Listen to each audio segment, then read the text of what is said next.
আসসালামু আলাইকুম রহমতুল্লাহ। যারা আমাদের সাথে দেশ এবং প্রবাসে যুক্ত আছেন, আমরা আছি এখন ৩ নং কুলকাঠি ইউনিয়ন টৌকাটি বাজার। এখানে আমরা ইসলামী আন্দোলন বাংলাদেশ মনোনীত জালকাঠি নসির ২ আসনের সংসদ সদস্য পদপ্রার্থী জননেতা আলহাজ হজরত মাওলানা ডাক্তার সিরাজুল ইসলাম সিরাজি, যাকে সবাই চেনে এবং আমরা গভীরভীত এবং আমরা খুশি তাকে আমরা জালকাঠি নসির ২ আসনে পেয়ে। এই জন্য মুহতারাম আমির হজরত পিসা হুজুরের প্রতি আন্তরিকভাবে আমরা সবাই কৃতজ্ঞতা।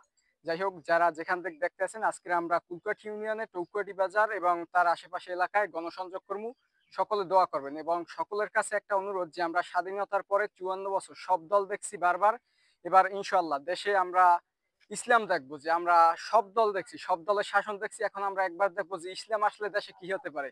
ইসলাম আসলে দেশে অবশ্যই শান্তি আসবে। ইসলাম যেখানে আসবে সেখানেই কি শান্তি আছে। এই জন্য আমাদের মার্কা কি? নারায়ে তাকবীর। সব মার্কা দেখা শেষ, নেতা কেডা? যোগ্য নেতা পাইছি ভাই।